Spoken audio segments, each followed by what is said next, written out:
Uhum. Vendo? Todo mundo consciente de ser gravado? Sim, pode ser.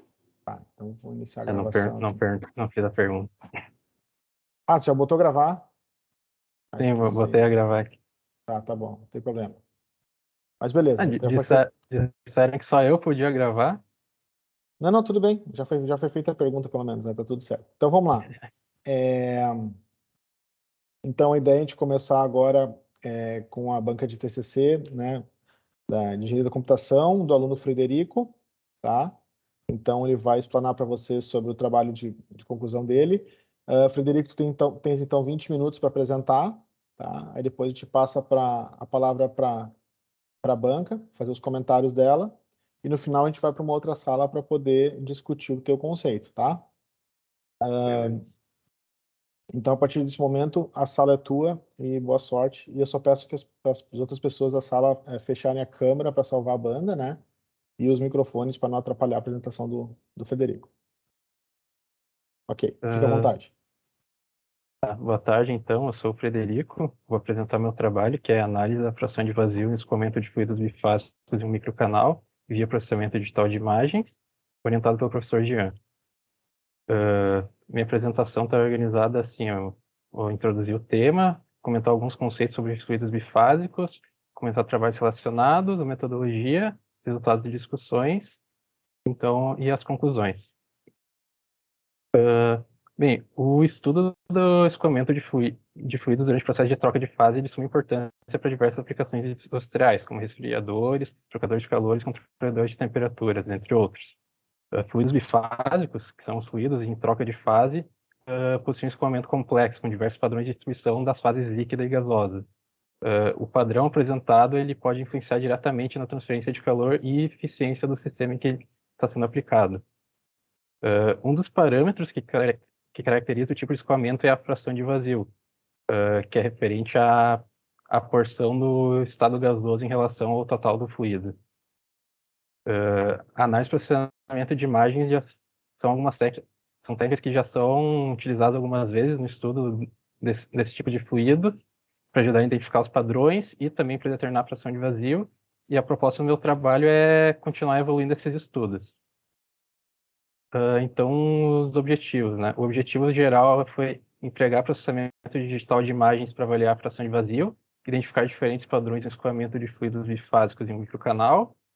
E os objetivos específicos foi desenvolver um algoritmo para processar e binarizaar os vídeos de escoamento desses fluidos, de forma a destacar as bolhas de estado gasoso e de estado líquido.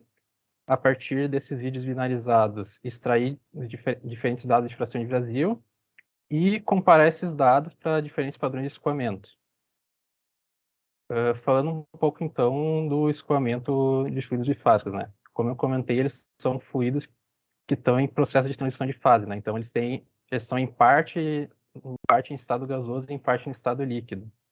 E esses dois estados, podem estar distribuídos de diversas formas, né? Em diferentes padrões de escoamento, que os estados vão ter diferentes velocidades entre eles.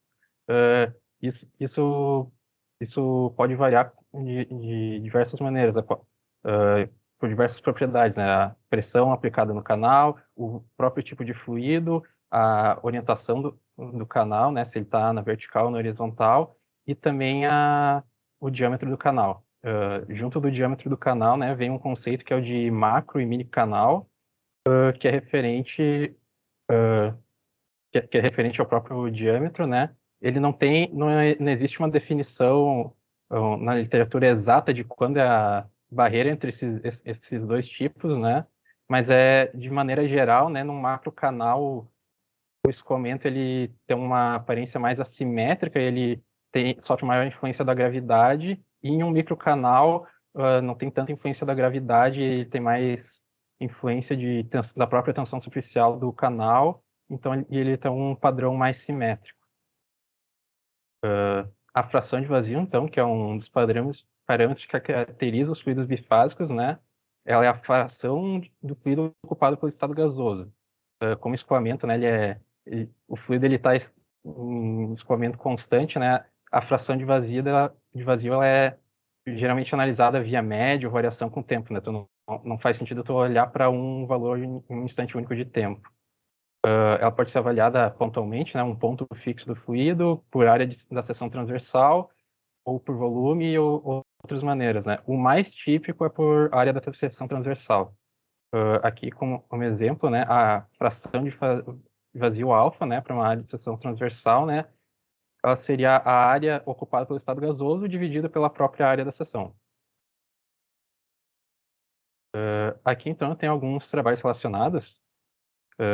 Esse primeiro trabalho aqui, né, Dias, é um trabalho aqui feito aqui na própria Unicinos, né, que foi feito alguns experimentos com a ebulição do fluido isobutano. Nesses experimentos foram determinados os padrões de escoamento para esse fluido, e também nesse trabalho foram capturadas as imagens e vídeos que eu utilizei nesse trabalho também. Nesse trabalho também teve uma proposta inicial ali de algoritmo para processamento de imagens, né, mas ainda era muito inicial, trabalhando só com imagens individuais e não com um vídeo inteiro. Esse segundo trabalho aqui, ele apresentou 2 modelos de fração de vazio, que é por média de linha e por média de área, que é os que eu apliquei nesse trabalho, e ele processou e analisou vídeos em escoamento vertical. De certa maneira, o meu trabalho ele é uma reprodução desse segundo trabalho aqui, utilizando também insumos desse primeiro trabalho. E aqui esse terceiro trabalho não é tanto relacionado, mas eu trouxe ele mais como adição aqui, que é um trabalho que foi desenvolvido um algoritmo para avaliar a fração de vazio, e foi utilizado técnicas adicionais ali de inteligência artificial para detecção individual das bolhas e também estimativa de profundidade, bem mais completo nesse sentido. Passando então para a metodologia do meu trabalho, né? Consistiu no desenvolvimento de scripts de processamento dos vídeos, né, utilizando linguagem Python, e a biblioteca OpenCV, que é utilizada para processamento de imagens. O principal foi o desenvolvimento de um algoritmo para binarizar os vídeos, de escoamento, né? Então, eu tenho um vídeo complexo ali de escoamento, e de saída ele vai gerar um vídeo que tem pixels só de 2 valores, né? Preto e branco, que vão representar ou que aquele ponto está no estado líquido ou no estado gasoso. Também a partir desses vídeos binarizados é feita a extração dos dados, extração de vazio para cada quadro, e depois eu tenho algumas plotagens gráficas ali para apresentar esses dados também. Os vídeos de escoamento utilizados, né, como eu comentei, eles foram registrados originalmente ali pelo aquele trabalho de Dias. São do fluido isobutano. Eles têm um escoamento horizontal em um microcanal. Esses vídeos já estão na escala de cinza. Todos eles têm uma resolução de 1016 por 88 pixels. Todos eles têm 200 quadros. No total, ali eu utilizei 12 vídeos, sendo 3 para cada padrão de escoamento avaliado, que eu avaliei 4 padrões. Aqui são os padrões de escoamento que eu avaliei, que foram determinados naquele trabalho da Dias. Não são todos os padrões que existem para o uso butano, mas são os que eu utilizei nesse trabalho, que são de bolhas isoladas, bolhas alongadas, pistonado e slug. Aqui eu tenho um fluxograma do algoritmo de binarização das imagens, então, que eu começo olhando para o primeiro quadro do vídeo, que eu faço uma seleção manual das bordas do vídeo, depois eu faço a remoção das bordas do tubo, faz uma equalização de histograma, filtragem de ruído, tem a binarização de fato da imagem e depois o preenchimento das bolhas. Daí esse processo aqui é repetido para todos os quadros do vídeo, até chegar no último quadro eu tenho um vídeo final processado. Entrando um pouco então no detalhe de cada etapa ali, né? Para o primeiro quadro do vídeo eu tenho essa seleção manual da borda do tubo, né? Porque o tubo, as imagens, os vídeos aqui, eles têm essa parte aqui que não pertence ao escoamento, né? Fora do tubo, então eu preciso fazer um recorte nelas. Então é feito só uma seleção manual ali, que seleciona pontos pertencentes à borda de cima e 2 pontos na borda de baixo. A partir desses 2 pontos eu determino ali a equação de reta para essas 2 bordas. E daí pela equação de reta eu pego os pontos que estão exatamente nas extremidades das imagens aqui, representadas nessa imagem aqui. Depois é feita uma transformação de perspectiva para remover essas bordas, né? Com aqueles pontos com aqueles pontos que foram determinados, né? Ele é feito uma transformação de perspectiva que nada mais é que uma transformação linear que aqueles pontos vão ser os novos vértices aqui da imagem. Né? Então eu tenho essa imagem já cortada. Depois eu tenho o processo ali de equalização de histograma, que ele tem o objetivo de aumentar o contraste dos pixels da imagem aqui e fazer uma correção de brilho entre os quadros, que alguns quadros dos vídeos são mais claros, outros mais escuros, né? Então, aqui tem um histograma da imagem, né, que é a distribuição dos pixels, né, dentro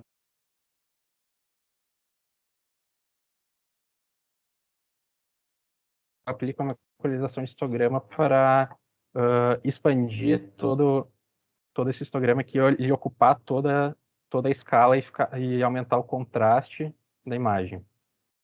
Depois eu aplico um filtro de desfoque gaussiano, que ele tem o objetivo ali de reduzir ruídos de alta frequência na imagem, né, suavizar. Ele tem esse efeito aqui de borrar a imagem, né? Ele consiste na convolução da imagem com um kernel gaussiano. Depois é feito o processo de thresholding, que é a binarização em si, que ele é uma binarização dos pixels conforme um limiar. Então, se aquele pixel ele tem um valor maior que esse limiar, ele vai ser considerado branco. Se ele tem um valor menor ou igual, ele vai ser considerado preto. E aqui eu uso o thresholding adaptativo, né, um limiar adaptativo, que ele consiste em um limiar que ele é calculado com base nos pixels de vizinhança de cada pixel ali. Por fim, eu tenho o processo de preenchimento das bolhas, que eu uso uma detecção de contorno, né? Eu detecto o contorno das bolhas e eu desenho esse contorno com tudo que está dentro preenchido. Daí o resultado final aqui eu tenho esse quadro aqui todo binarizado. E depois esse processo todo é repetido para cada imagem do escoamento.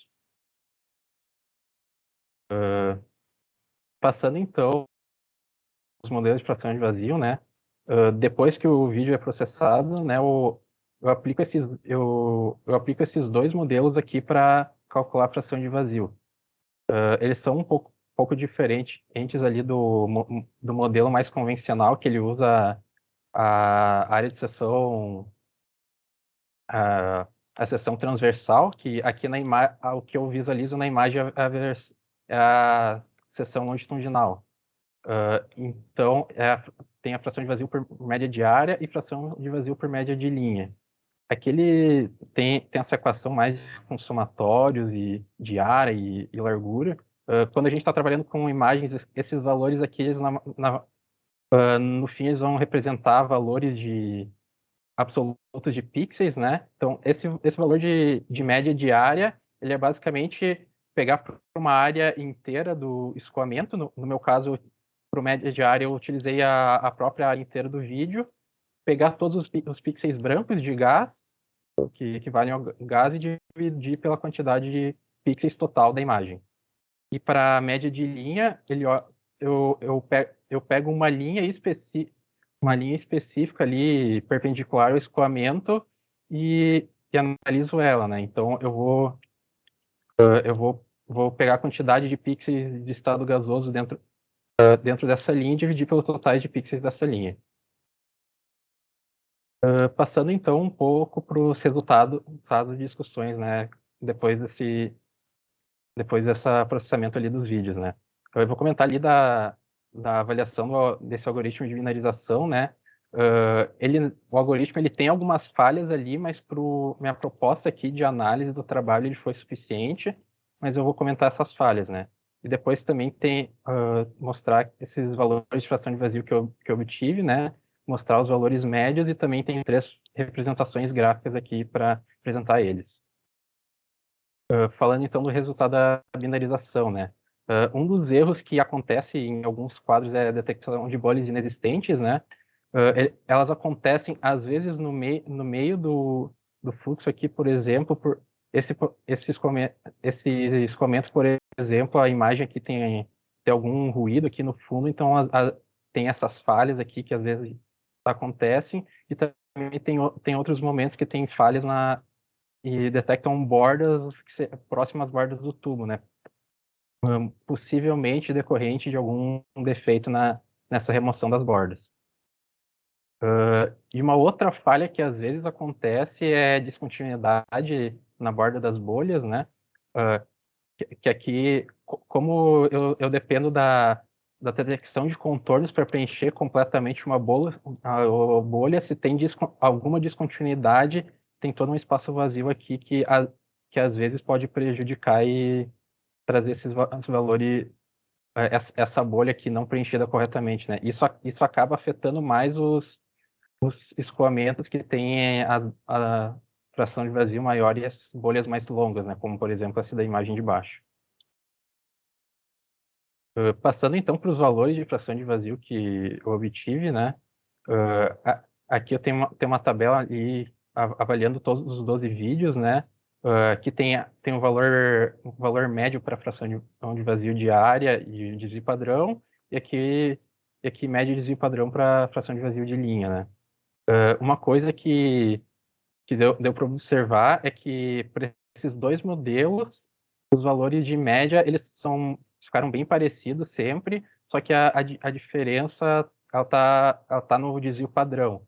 O modelo aqui diário, o desvio padrão, ele tem uma escala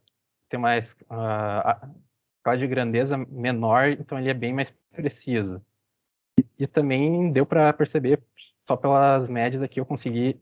Tem diferenciação aqui dos valores entre os padrões, né? Para bolhas isoladas aqui ficou em torno aqui desses 0,16, 0,21. Para bolhas alongadas aqui em torno do 0,40 sempre. Para o pistonado, sempre em torno aqui do 0,51. E para o slug aqui em torno desse 0,63, 0,66, em torno desses valores. Aqui eu tenho uma das representações gráficas, então, dessas frações de vazio, que seriam a função de densidade de probabilidade. Aqui, para fração de vazio por área e por linha, isso aqui seria a distribuição dos valores para cada vídeo, né? Cada curva aqui seria de um vídeo. Aqui, para fração de vazio por área, deu para diferenciar bem cada escoamento, né?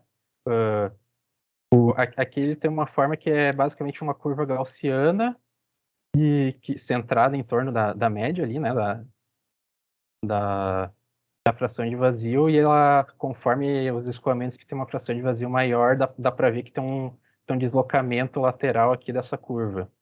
E também os que tem fração de vazio maior tem uma curva um pouco mais aberta. Já para fração de vazio por linha, a apresentação aqui de dados ela não ajuda tanto a identificar. Ela, para bolhas isoladas, ela tem um pico aqui mais para o início aqui da distribuição, mas para os outros padrões até tem algumas diferenciações, mas não é muito fácil eu conseguir identificar o padrão por isso. Uma outra maneira aqui que eu utilizei foi de séries temporais. Essas séries temporais seriam uma plotagem ali da fração de vazio para cada quadro, né? Para identificar a variação ali da curva. Essas séries temporais eu fiz só para fração de vazio por linha. Aqui para bolhas isoladas, elas têm uma forma aqui de pulsos estreitos, né? Cada pulso seria a aparição de uma bolha, tem pulsos estreitos e valores de pico bem variados, porque tem diferentes larguras de bolha nesse padrão. Para bolhas alongadas, os pulsos eles começam a alongar, refletindo aqui esse alongamento das bolhas, e os valores de pico começam a ficar um pouco mais constantes, e as bolhas também começam a se aproximar do diâmetro do tubo. Também aqui dá para observar que tem alguns ruídos aqui, que isso muito provavelmente é decorrente daquelas falhas que eu comentei anteriormente na binarização. Para o padrão pistonado, aqui os pulsos eles são ainda mais longos, né? Aqui bem definido, porque tu tem um pistão bem longo, e também uma coisa que começa a poder observar essa pequena curva aqui na borda de subida, que representa essa cabeça esférica aqui no tubo. Então, é algo que dá para observar aqui nesse gráfico. O padrão slug, que ele é bem mais variado, né? Essas bolhas, né? Ele já apresenta esse sinal aqui mais serrilhado. Para esse escoamento, como tu tem esses bolsões que às vezes, esses bolsões de ar que às vezes se rompem, ele ainda tem um sinal meio de pulso, às vezes tem meio pulsado assim, e para esse aqui ele tem uma variação em torno de um limiar mesmo. E uma última representação que eu trouxe também para a fração de vazio são gráficos de barra aqui. Aqui é basicamente só uma contagem global de pixels aqui, de pixels que representam gás e líquido para todos os quadros do vídeo. Então é só uma maneira visual aqui de visualizar a fração de vazio, né? Tu vê que o gráfico de barras aqui, conforme o valor de fração de vazio maior, ele faz essa inversão aqui das barras. E as conclusões, então, do meu trabalho, né? Foi possível atingir os objetivos do trabalho, né? Eu consegui binalizar os vídeos de maneira satisfatória, embora com algumas falhas. Os modelos de fração de vazio e plotagens gráficas foram suficientes para diferenciar e identificar diferenças para cada padrão de escoamento, né? E aqui também, como trabalhos futuros, né? Algumas sugestões, né? Comparar essas frações de vazio que eu utilizei, né, com outros modelos ali que já utilizam parâmetros físicos mesmo do fluido, aprimorar o algoritmo, né, para diminuir essas falhas que eu comentei, expandir esse estudo para outros padrões de escoamento, gerar essas plotagens gráficas aqui para por exemplo, um vídeo capturado em tempo real ali do escoamento de um fluido, né? E também estudar outras técnicas de processamento dos vídeos, avaliando, por exemplo, a tridimensionalidade das bolhas. Essas são as referências aqui que tem na apresentação. E seria isso. Obrigado, Federico. Né? Acabou caindo no tempo aqui, né? Considerando o nosso micro atraso no início lá. Vamos passar agora as palavras para a banca, né? Só isso, eu te pedi para te parar de compartilhar, que senão fica entrando em loop o vídeo ali.